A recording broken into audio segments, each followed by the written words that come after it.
আসসালামু আলাইকুম। এখন শুনবেন সংবাদ শিরোনাম। ধীরে ধীরে স্বাভাবিক হচ্ছে খাগড়াছড়ির পরিস্থিতি। অবরোধ শিথিল হওয়ায় কড়া পাহারায় চলছে যানবাহন। প্রতিবেশী দেশের ইন্ধনের অভিযোগ। হঠাৎ পাহাড়ে অস্থিরতায় দেশি বিদেশি ষড়যন্ত্র দেখছেন রাজনৈতিক দলের নেতারা। সহিংসতা ও অবরোধের কারণে বাংলাদেশে সুষ্ঠু নির্বাচন আয়োজনে পাশে থাকবে যুক্তরাজ্য, জানালেন ব্রিটিশ হাই কমিশনার। ইসিতে বৈঠক করেছেন 7 সদস্যের। মহাসপ্তমীর সন্ধ্যায় মণ্ডপে মণ্ডপে আরতি, বিশিষ্টজন আর কূটনীতিকদের পূজা পরিদর্শন, সম্প্রীতি ধরে রাখার আহ্বান।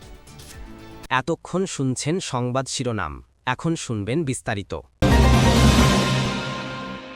খাগড়াছড়ির গুইমারায় সংঘর্ষে আহতদের চিকিৎসার জন্য সড়কপথে অবরোধ দুপুর 12টার পর থেকে শিথিল করে জুম্মু ছাত্র জনতা। এরপর থেকেই পার্বত্য জেলা খাগড়াছড়ির পরিস্থিতি কিছুটা স্বাভাবিক হতে শুরু করে। সাজেকে 3 দিন আটকে থাকা পর্যটকরাও ফিরতে শুরু করেছেন। দ্রুতই সম্প্রীতি ফিরে আসুক এমন প্রত্যাশা স্থানীয় অধিবাসীদের। গুইমারার রামসা বাজার যেন পড়ে যাওয়া এক বিধ্বস্ত জনপদ, যেখানে স্বপ্ন পড়েছে শত পরিবারের, ছাই হয়েছে বেঁচে থাকার সম্বল। রোববারের 140 ধারা ভেঙে বিক্ষোভ সমাবেশ ও সংঘর্ষের ঘটনায় 3 জন নিহত, সেনা কর্মকর্তা সহ বেশ কয়েকজন আহত হওয়ার পর থেকে গুইমারার পরিস্থিতি থমথমে। দুর্বৃত্তের দেয়া আগুনে শতাধিক দোকান, বসতঘর পুড়েছে, যেখানে সেই ধ্বংসস্তূপে দাঁড়িয়ে সম্প্রীতির বার্তা দিলেন পাহাড়ি বাঙালি, ইঙ্গিত দিলেন তৃতীয় পক্ষের ইন্ধনের। এলাকার মানুষেরা যাতে শান্তিতে বসবাস করতে পারে, মোটামুটি আমিও বিশেষ করে সেনাবাহিনীদেরকে বলবো, আপনাদেরকে অনুরোধ করতেছি, আপনারা একটু এলাকায় জনগণকে বুঝান। আমি নিজেই উদ্যোগে, আমি আমার বাড়ির সামনে এই বাঙালি দোকান 3টা আছে, বাঙালি বাড়ি আছে, আমি নিজের নিরাপত্তা দিয়ে ওদেরকে আমি রেহাই করছি। দেখেন আপনার অক্ষত অবস্থায় কোনো কিছু হয় না, কিন্তু ওখান থেকে যারা আসছে বাঙালি, আপনারা একটু পারলেন না আমাদের ইয়াগুলো একটু চেষ্টা করার। একটা অন্যায় করে তার বিচার হবে, এরকম যে মায়ের দৌড়, তারপরে আগুন লাগাই দেওয়া, যারে যে এখনো পায় এখনো কোবান। জম্মু ছাত্র জনতার ব্যানারে রাতে ফেসবুকে 3 পার্বত্য জেলায় অবরোধের ঘোষণা দিলেও শর্ত সাপেক্ষে সকালে দুপুর 12টার পর থেকে শিথিলের ঘোষণা দেওয়া হয়। এরপর থেকেই পরিস্থিতি কিছুটা স্বাভাবিক হতে শুরু করে। সেনাবাহিনী ও বিজিবির সাহায্যে দূরপাল্লার পরিবহনগুলোকে একসাথে নির্দিষ্ট সময়ে আনা নেয়া করা হয়। ফলে সাজেকে আটকে পড়া পর্যটকরা নিজ নিজ গন্তব্যে ফিরতে শুরু করেছেন। প্রশাসনের নিরাপত্তা দিয়ে আমাদেরকে যাত্রীদেরকে সেবা দিয়ে নিয়ে যাচ্ছে। তো প্রশাসন কতক্ষণ সেবা দেবে? সেনাবাহিনীরা আমাদের প্রচন্ড ভাবে সহযোগিতা করেছে, যার কারণে এখন তাদের ভরসায় আমরা এখন রওনা দিয়েছি ঢাকার উদ্দেশ্যে। আর্মি আমাদের হেল্প করছে এখান থেকে বের হতে, আর এখন আর কিছুক্ষণ পরে আমরা বাসায় যাব। সব অবরোধের কারণে বন্ধ হয়ে গেছে এবং তারপরে দিনে কার্ফিউ চালু ছিল, আমরা সাজেকে যেতে পারিনি। পরিস্থিতি পুরোপুরি শান্ত না হওয়া পর্যন্ত 144 ধারা বলবৎ থাকবে বলে জানিয়েছে জেলা প্রশাসন। পরিস্থিতি শান্ত হলে আমরা এটা দেখে নিব, আমরা বিচার বিবেচনা করে সিদ্ধান্ত নিব। এখন পর্যন্ত আমরা নিয়ন্ত্রণে আছি। কিছু দোকানপাট খুললেও খাগড়াছড়িতে বেশিরভাগ ব্যবসা প্রতিষ্ঠান ছিল বন্ধ। কদিন পর পর সংঘাতে পাহাড়ের পর্যটন খাত ক্ষতিগ্রস্ত হচ্ছে বলে দাবি স্থানীয় ব্যবসায়ীদের।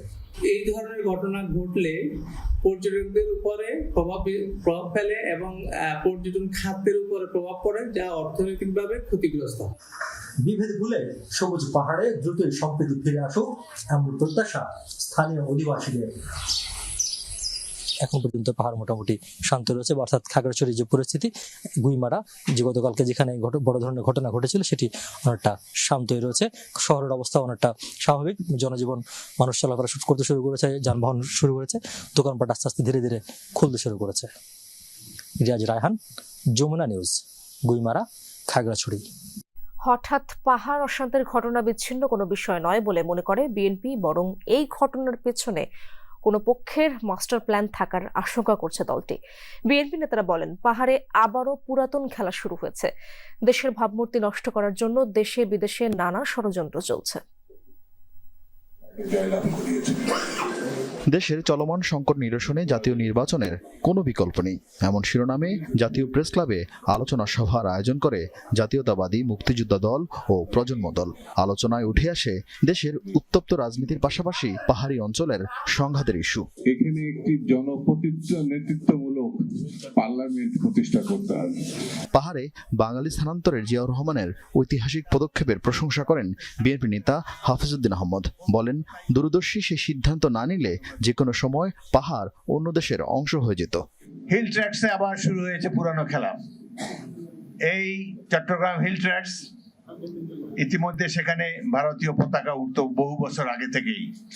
কেবলমাত্র শহীদ রাষ্ট্রপতি জিয়াউর রহমান তিনি সেখানে বাঙালিদেরকে পাহাড়ি এলাকায় পুনর্বাসিত হওয়ার কামলে জনসংখ্যার মধ্যে একটা ব্যালেন্স এসেছে, যার জন্য এখন আর তারা ভারতের পক্ষে স্বাধীনতা ঘোষণা করতে পারছে না। এই জন্য শহীদ জিয়াউর রহমান ইতিহাসে অমর হয়ে থাকবেন। তিনি বাংলাদেশের অখণ্ডতাকে রক্ষা করেছেন। নয়াপল্টনে সাংবাদিকদের সাথে আলাপে আরেক বিএনপি নেতা রিজভী আহমেদ হঠাৎ পাহাড়ে সংঘাতময় পরিস্থিতির পেছনে নানামুখী ষড়যন্ত্রের অভিযোগ তোলেন। পাহাড়ে হঠাৎ করে এই সমস্ত বিষয়গুলো মানুষকে নানাভাবেই ভাবিয়ে তুলছে। প্রতিটি ঘটনার সাথে কোনো চক্র জড়িত আছে। দেশ বিরোধী যে সমস্ত কর্মকাণ্ড বা যে ধরনের কোনো মাস্টার প্ল্যান থেকে থাকে, অশুভ পরিকল্পনা থেকে থাকে, আমাদের প্রত্যেককে সেটা ব্যর্থ করতে হবে। প্রেস ক্লাবে আরেক অনুষ্ঠানে বিপ্লবী ওয়ার্কার্স পার্টি সাইফুল হক পাহাড় শান্ত করতে সরকারের দৃশ্যমান ভূমিকা না থাকায় সমালোচনা করেন। একটা সামাজিক নৈরাজ্য এখন দ্রুত ছড়িয়ে পড়ছে এবং এই সামাজিক নৈরাজ্য অচিরেই যদি এটাকে বন্ধ করা না যায়, একটা রাজনৈতিক নৈরাজ্যে এটা কিন্তু পর্যবসিত হবার ঝুঁকিটা কিন্তু বাড়ছে। আমার খাগড়াছড়ি এখন জ্বলছে। পার্বত্য অঞ্চলকে নিয়ে আমার দেশের ভেতরে আন্তর্জাতিকভাবে অনেক প্লেয়াররা তারা কিন্তু সক্রিয় আছেন। এছাড়াও নেতারা নির্বাচনের আগে দেশে অরাজকতা তৈরির জন্য দুই একটি রাজনৈতিক দলের সমালোচনা করেন। বলেন, বিদেশ থেকে আগত বুদ্ধিজীবীদের পরামর্শে পিআরের নামে উদ্ভট চিন্তা সামনে এনেছে তারা। আমরা কখনোই এটিকে সহ্য করব না। আরেফিন শাকিল, যমুনা নিউজ, ঢাকা। খাগড়াছড়িতে সাম্প্রদায়িক সহিংসতার ঘটনায় এক অনিশ্চয়তার মধ্যে পড়েছে পর্যটন খাত। ঢাকা খাগড়াছড়ি রুটে বাস চলাচল বন্ধ থাকায় বিপাকে পরিবহন কোম্পানিগুলো।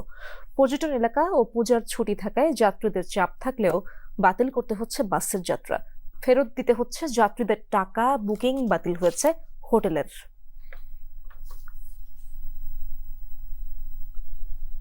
ইম্পেরিয়াল এক্সপ্রেস আমরা কাউন্টারতে বলছিলাম, খাগড়াছড়িতে 144 ধারা জারির কারণে আপনার হচ্ছে গাড়িটা আজকে যাবে না। ইম্পেরিয়াল এক্সপ্রেস বাসের কর্মকর্তা নাজমুল হাসান ইমন গত দুদিন ধরে যাত্রীদের এভাবেই জানাচ্ছেন ঢাকা খাগড়াছড়ির যাত্রা বাতিলের সিদ্ধান্ত। রোকসান বলতে আপনার দেখা যাচ্ছে একটা গাড়িতে প্রায় 30টা সিট থাকে। দেখা যাচ্ছে গত পরশু দিনও গাড়ি অমিট করা লাগছে, যায়নি, তাদেরকে রিফান্ড করেছে। গতকালকে যায়নি, তাদেরকে রিফান্ড করা হচ্ছে। আজকে যা আসবে দেখছে আশা গাড়ি অমিট করতে হচ্ছে। ম্যাক্সিমাম অনেক লস হচ্ছে। ওনারা অনলাইনের সাথে নাম্বার দিয়ে দিচ্ছে, অনলাইন যোগাযোগ যে মাধ্যমে টিকিট মাধ্যমে টিকিট রিফান্ড পেয়ে যাচ্ছে। ইম্পেরিয়াল বাসের মতো রাজধানীর আরামবাগের শ্যামলী পরিবহনেরও একই অবস্থা, যাত্রা বাতিল, তাই রিফান্ড করতে হচ্ছে টিকিটের টাকা। গতকালকে আমরা ফোন দিয়েছি যে আমাদের গাড়িটা বন্ধ আছে, আমরা গাড়িটা ছাড়ছি না। তখন উনি বলল যে ঠিক আছে, সমস্যা নাই, যেহেতু আপনাদের গাড়ি ছাড়বেন না তাহলে আমাদের টাকাটা রিফান্ড করে দেন।